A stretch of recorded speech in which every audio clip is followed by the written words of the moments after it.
তার কাছে পৃথিবীর সর্বোচ্চ পর্বতশৃঙ্গ এভারেস্ট জয় করা শুধু একটি মাইল ফলক ছোঁয়া নয়, নিজের সামর্থ্যকে নতুন করে আবিষ্কার করাও। এভারেস্ট জয়ী বাংলাদেশি নারীদের তালিকায় চলতি বছর নাম লিখিয়েছেন রংপুরের নুরুন্নাহার নিম্নি। 2026 সালের 27 মে তিনি এভারেস্টের চূড়ায় পা রাখেন।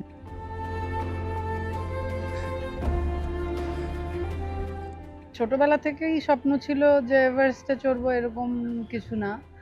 আম ছোটবেলায় বইতে পাহাড়ের গল্প পড়েছি, পাহাড়কে পছন্দ করেছি। তারপর এমন একটা বিভাগে পড়াশোনা করেছি যেন একটা পাহাড় দেখতে পাই।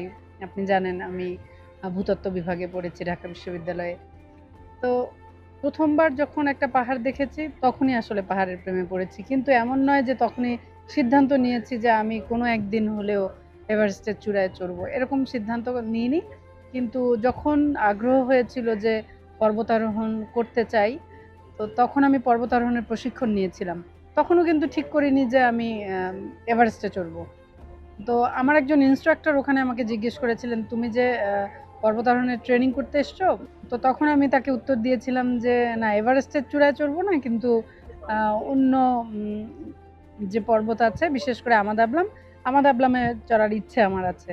তো তখনও আসলে এভারেস্টের চিন্তাটা মাথায় ছিল না। কিন্তু যখন প্রশিক্ষণ নিলাম, এরপর ৬,০০০ মিটার পর্বতে অভিযান করলাম। তারপর ৭,০০০ মিটার পর্বতে অভিযান করলাম। তখন মনে হলো যে এবার এভারেস্টে অভিযান করা যায়।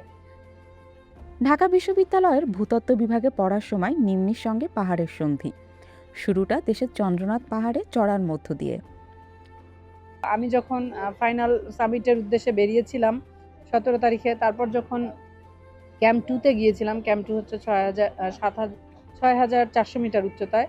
তো এই ক্যাম্প 2 থেকে ক্যাম্প 3 তে গিয়েছিলাম, যে ক্যাম্প 3 থেকে আবার ক্যাম্প 4 এ যাবো এবং ফাইনাল সামিট করে ফিরে আসবো। এরকমই ছিল প্ল্যান। কিন্তু দেখা গেছে যে আমি যখন ৬,৪০০ মিটার উচ্চতার ক্যাম্প 2 থেকে ৭,০৫০ মিটারের ক্যাম্প 3 তে পৌঁছে গেলাম।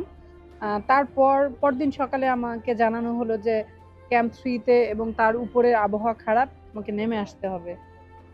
তুমি আর এখন যেতে পারবে না। তো এটা তো মন খারাপ হয়, ভীষণ মন খারাপ হয় আমাদের। এভারেস্ট জয়ে থামতে চান না তিনি। বিশ্বের অন্যান্য পর্বতের চূড়ায়ও পা রাখার ইচ্ছে তার।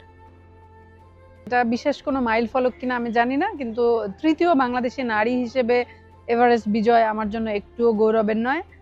কারণ ১ম দুজন যারা করেছিলেন তারা ২০১২ সালে নিশাদ আপু ১ম সামিট করেন। এরপর একই বছর ওয়াসফিয়া নাজরিন আপু এভারেস্ট সামিট করেছিলেন।